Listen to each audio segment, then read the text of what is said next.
Muchas gracias, Esther, y sobre todo a Marcos García Aguado por la invitación para participar en este proyecto de CAR Primaria tan interesante. El tema que voy a tratar son las miocardiopatías. ¿Qué debo saber para mi práctica clínica desde una consulta general? Yo soy Roberto Barriales Villa y trabajo en la unidad de cardiopatías familiares de Coruña, del CHUAC. Estos son mis conflictos de interés y en breve este es el sumario que voy a tratar de comentar en esta presentación. Definición de miocardiopatía, clasificación o nueva clasificación fenotípica de las miocardiopatías. Tenemos unas guías nuevas que acaban de salir este año, unas guías europeas de miocardiopatías, y es muy interesante esta nueva clasificación. ¿Cómo podemos sospechar en una consulta general una miocardiopatía? ¿Qué significa cuando nos llega a la consulta un estudio genético, si es positivo, si es negativo, si hay una variante de significado incierto? ¿Qué es un estudio en cascada de los familiares? La importancia de las unidades de cardiopatías familiares y de primaria y cómo se presenta el futuro en estas enfermedades. Bien, para empezar, definir lo que es una miocardiopatía. Todos lo sabéis, la miocardiopatía es una enfermedad del músculo cardíaco que no puede ser justificable por enfermedad de las arterias coronarias, es decir, porque haya isquemia o poco riego, por hipertensión exagerada, por enfermedad valvular o por una cardiopatía congénita suficiente para causar la anomalía que vemos en ese músculo cardíaco.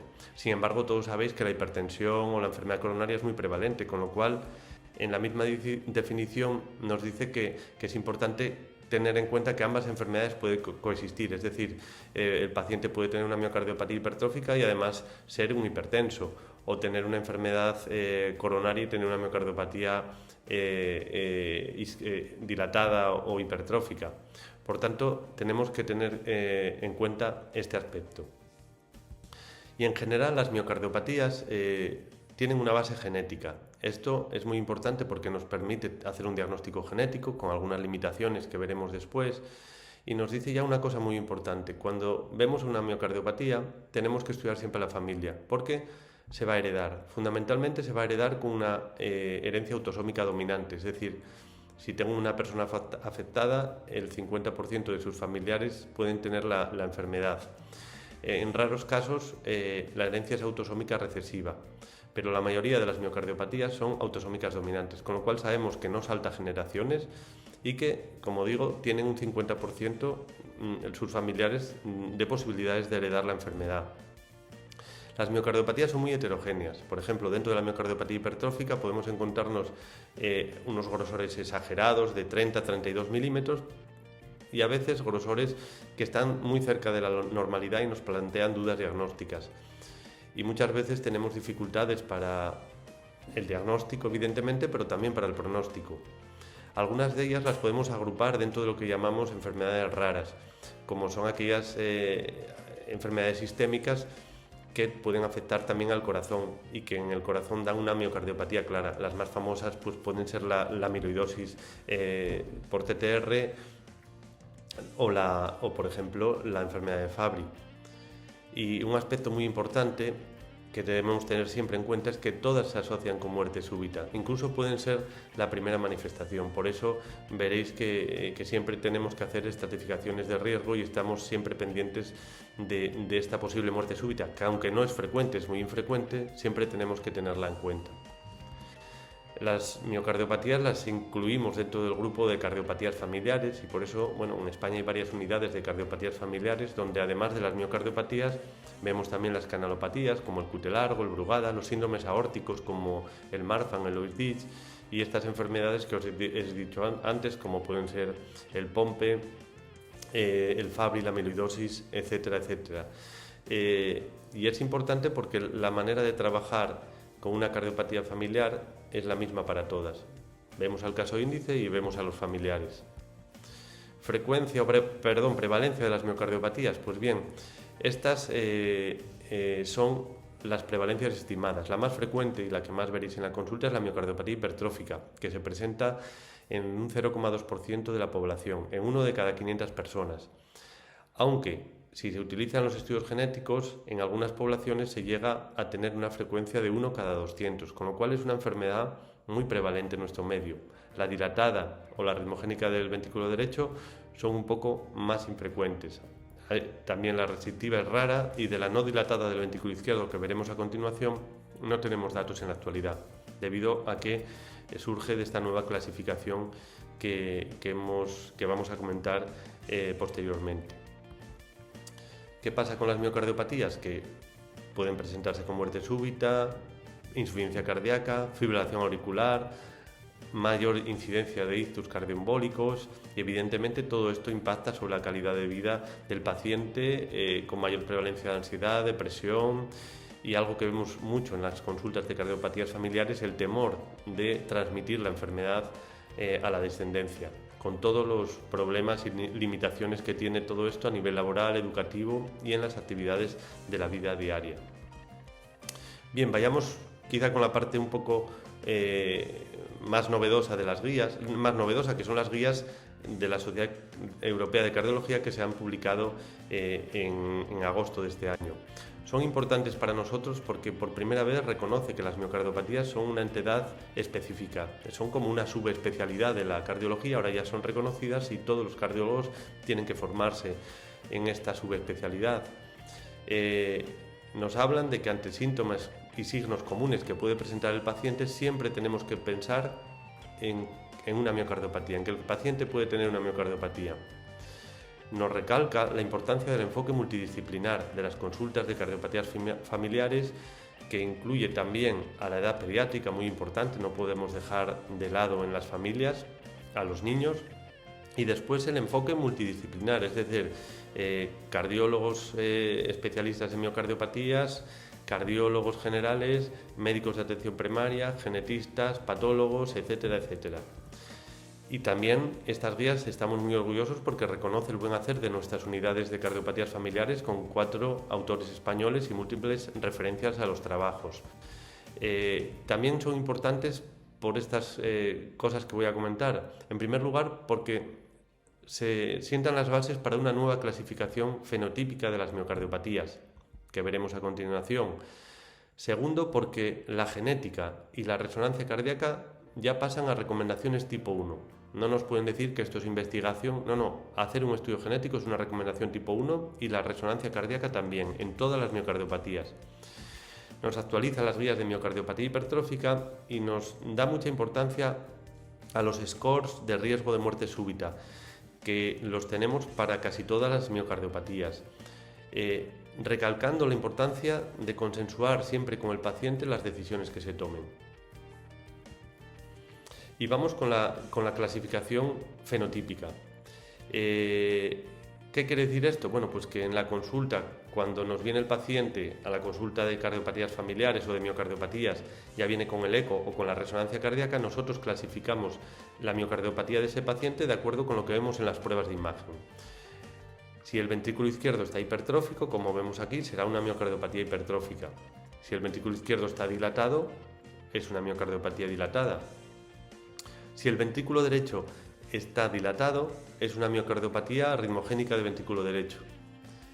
Si el ventrículo izquierdo no está ni hipertrófico ni dilatado, pero tiene un comportamiento restrictivo con una diástole muy alterada, aurículas dilatadas, lo llamaremos miocardiopatía restrictiva. Y aquí aparece la nueva miocardiopatía, podemos decir, la miocardiopatía no dilatada del ventrículo izquierdo, que surge a raíz de la resonancia y de los estudios genéticos que nos han demostrado la presencia de muchas miocardiopatías con un corazón con un ecocardiograma totalmente normal, pero con una resonancia que, como podemos ver aquí, tiene una fibrosis o realce tardío en anillo. Esto lo llamaremos miocardiopatía no dilatada del ventrículo izquierdo. Estaréis pensando ahora que faltan muchas miocardiopatías de las que hace unos años hablábamos, que no están reflejadas en esta nueva clasificación fenotípica. Y así es, no aparece la miocardiopatía arritmogénica, la miocardiopatía hipokinética no dilatada, la miocardiopatía no compactada, que tantos quebraderos de cabeza nos ha dado en los últimos años, o la miocardiopatía Takotsubo. Vamos a ir poco a poco desgranando por qué no aparecen. Bueno, pues la miocardiopatía Takotsubo no aparece porque, como todos sabéis, el Takotsubo, que es esta patología que se presenta cuando ante un estrés tenemos normalmente mujeres de edad avanzada, tienen dolor torácico, clínica parecida a un infarto, con disfunción ventricular, con forma de apical ballooning o balonamiento apical, y que sabemos que esto es transitorio. El hecho de que sea transitorio le quita de su denominación miocardiopatía. Se recomienda denominarlo síndrome Takotsubo, pero no miocardiopatía. La miocardiopatía no compactada. La verdad es que en los últimos años hemos roto muchas cabezas con esta enfermedad, pero no debe utilizarse este término. Y es que la miocardiopatía no compactada, recordáis que es que en el ventrículo izquierdo pues podrían verse trabéculas, recesos que subían, bajaban y formaban esta hipertrabeculación. Antiguamente se llamaba miocardiopatía esponjosa porque había una parte del corazón, fundamentalmente el ápex, que parecía una esponja. Se ha quitado este término porque los criterios diagnósticos estaban basados en muy pocos pacientes y llevaban a la confusión y a sobrediagnosticar a pacientes con miocardiopatías, porque lo estamos viendo o lo empezamos a ver en población normal, lo empezamos a ver en embarazadas, que incluso era transitorio, lo empezamos a ver en deportistas sanos, lo empezamos a ver en población afroamericana, con lo cual la miocardiopatía no compactada, el término queda reservado para algunas miocardiopatías de base genética, muy pocas, que tienen realmente una no compactación y un gen identificado, pero en general se debe considerar esta hipertrabeculación como un rasgo fenotípico. Por ejemplo, vemos en esta miocardiopatía dilatada, como hay hipertrabeculación, pues bueno, a esto debemos llamarlo miocardiopatía dilatada con hipertrabeculación. O en esta miocardiopatía hipertrófica, que también vemos recesos en el ápex ventricular, pues esto debemos llamarlo miocardiopatía hipertrófica con hipertrabeculación. Y también en cardiopatías congénitas también podemos ver esta hipertrabeculación. Bien, otro término que desaparece. No me voy a tratar la miocardiopatía hipokinética no dilatada porque lo veremos más adelante. Y otro término que desaparece es la miocardiopatía ritmogénica. También hemos abusado bastante de ella porque las guías que nos recomendaban utilizarlo nos decían que si había una disfunción ventricular y había una arritmia clínica en la presentación, podemos llamar que el paciente tenía una miocardiopatía ritmogénica.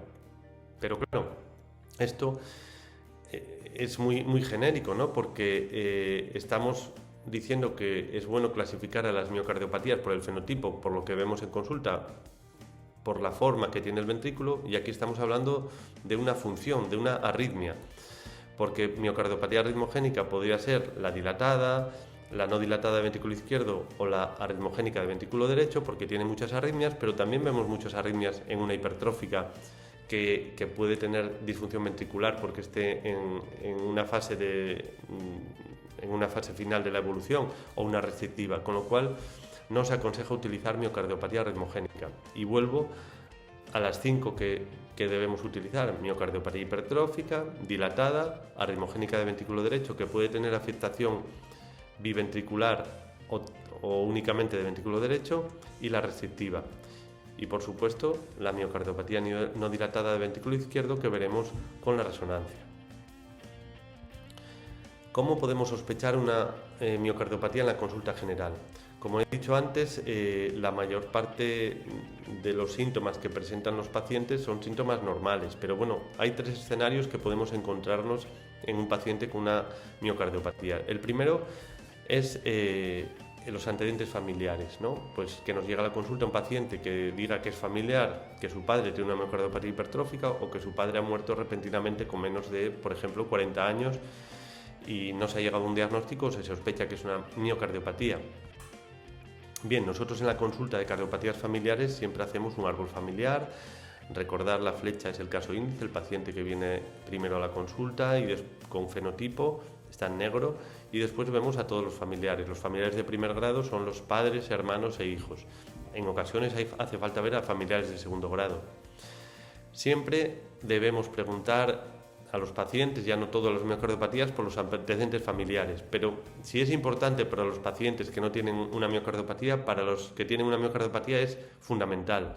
Debemos centrarnos en preguntar si tienen algún antecedente, algún paciente que tenga el corazón grueso o grande, que tenga marcapasos o desfibriladores que no sean por isquemia a edades tempranas, que estén en diálisis o hayan tenido trasplante renal, porque nos puede orientar hacia una enfermedad sistémica como el Fabry, que también da hipertrofia ventricular, que haya trasplantes cardíacos en la familia. Muchas veces nos sorprendemos que a veces el paciente tiene un primo o un hermano trasplantado y si no se lo preguntamos no nos lo dice en la consulta.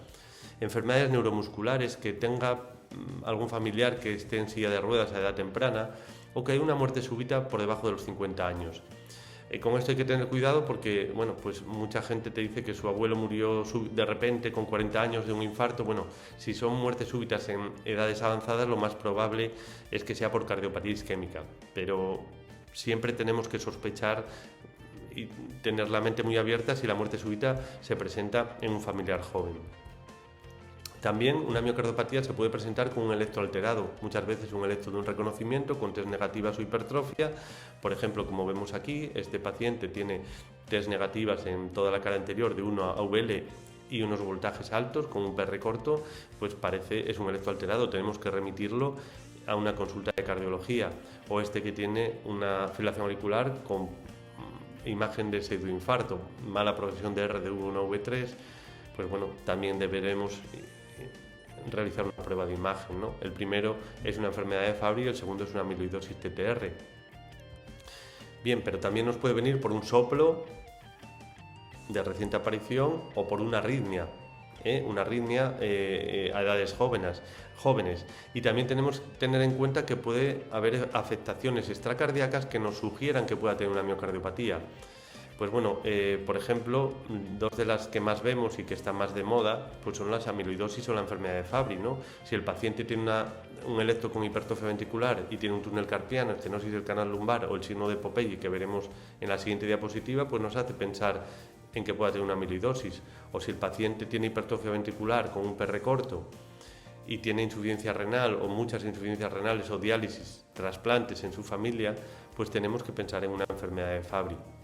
Aquí el famoso signo de Popeye que se ve en 1 de cada 5 pacientes con amiloidosis TTR debido a una rotura del tendón.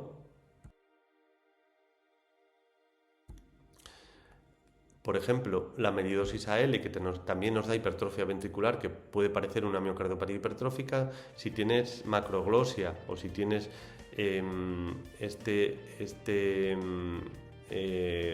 edema periorbitario, también debemos pensar en que pueda ser una amiloidosis AL. O esta facies característica que se da en el 50% de los pacientes que tienen enfermedad de Fabry con engrosamiento de labios, cejas pobladas, pues bueno, tenemos que pensar por red flags extracardíacas la posibilidad de que haya una miocardiopatía. Arritmias en edades jóvenes, la presencia de una fibrilación auricular en un paciente muy joven o de un bloqueo AV en un paciente muy joven deben hacernos sospechar también una miocardiopatía. O los síntomas, como he dicho antes, son síntomas comunes: dolor torácico, disnea, síncopes, palpitaciones. La verdad es que siempre tenemos que tener alto índice de sospecha, sobre todo si tenemos hallazgos accidentales como alteraciones electrocardiográficas o antecedentes familiares. Muy importante los antecedentes familiares. ¿Y qué haríamos desde una consulta de primaria? Pues evidentemente es muy importante tener una prueba de imagen y hay que hacer una ecocardiografía o una cardioresonancia magnética. ¿Y el estudio genético? Sabéis que el estudio genético es una indicación tipo 1 ya en todas las miocardiopatías. Hace unos años los estudios genéticos se utilizaba el método Sanger, donde se estudiaban muy pocos genes, un precio muy elevado. Por hoy en día tenemos ultrasecuenciación masiva o lo que se llama NGS, Next Generation Sequencing, donde podemos estudiar muchos genes a precio muy bajo. El problema es la interpretación de estos estudios genéticos, porque cuando estudiamos muchos genes podemos encontrarnos auténticos tesoros, como en este caso una centolla, pero también mucha basura. Por eso es muy importante estudiar bien, que el estudio genético nos tenga una buena interpretación y que nos diga si es realmente importante o no, si es realmente patogénico o no. Brevemente, si tenemos un paciente que tiene una alteración genética, un cambio de una base por otra, bueno, pues ¿cómo se interpreta ese cambio? Pues aplicamos dos clasificaciones, la primera de frecuencia y la segunda de patogenicidad. Frecuencia. ¿Qué hacemos? ¿Aparece esa variante, ese cambio de un aminoácido, de una base por otra, aparece en bases de datos, aparece en la población normal? Bueno, si aparece en la población normal, lo llamamos polimorfismo, porque esa variante aparece también en población normal. Si no aparece en población normal, se llama mutación. Veremos más adelante que ahora estos términos han cambiado, pero quiero explicaros la terminología que normalmente usábamos. O sea, si esa variante que tiene nuestro paciente no aparece en población normal, lo llamamos mutación. Y si aparece en un pequeño porcentaje, menos del 0,5%, lo llamábamos variante rara. Hoy en día hay bases de datos online, libres, donde podemos buscar si la variante de nuestro paciente aparece en población normal o no. Y después debemos aplicar una clasificación de patogenicidad, es decir, hay variantes benignas que no dan enfermedad, suelen ser los polimorfismos. Hay variantes patogénicas que dan enfermedad, que suelen ser las mutaciones y las variantes raras, y hay las variantes de significado incierto, o del inglés VUS, que veréis a veces, Variant of Unknown Significance. Estas variantes, con el conocimiento que tenemos hoy en día, no sabemos si dan enfermedad o no, por tanto debemos seguir al paciente. Así nos presentamos ante un continuo de variantes que, dependiendo de la frecuencia y de la patogenicidad, pueden ser mutaciones patogénicas, mutaciones no asociadas con la enfermedad o polimorfismos no asociados con la enfermedad. Pero todo esto ya ha cambiado y se recomienda utilizar esta terminología, que es la que vais a ver habitualmente en los informes que os vengan de las unidades de cardiopatías familiares. Se debe denominar a todo cambio variante genética.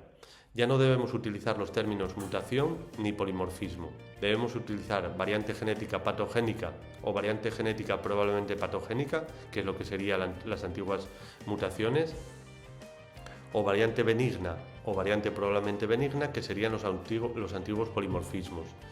Y se mantiene la variante de significado incierto, VSI o VUS, aquellas variantes, como os he dicho, que de momento no sabemos si van a ser patogénicas o no.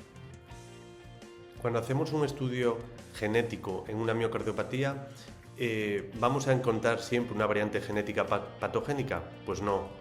Las miocardiopatías están en el punto central de los estudios genéticos positivos en las cardiopatías familiares. Por ejemplo, en la miocardiopatía dilatada, cuando hacemos un estudio genético, encontramos variantes genéticas patogénicas aproximadamente en el 30% de los casos. Hay un 70% que no encontramos nada. En las hipertróficas, hoy en día encontramos una variante genética patogénica en el 40-60% de los casos. Hay un 40% que no vamos a encontrar nada. ¿Quiere decir que si no detecto una variante genética patogénica o una mutación, mal empleado el término aquí, no tiene la enfermedad? No. Quiere decir que hoy en día no tenemos el conocimiento suficiente para saber la genética de todas las miocardiopatías. La hipertrófica hace unos años solo encontramos variantes genéticas en el 5-10%, hoy encontramos en el 60%. Esto es un aspecto importante que hay que tener en cuenta.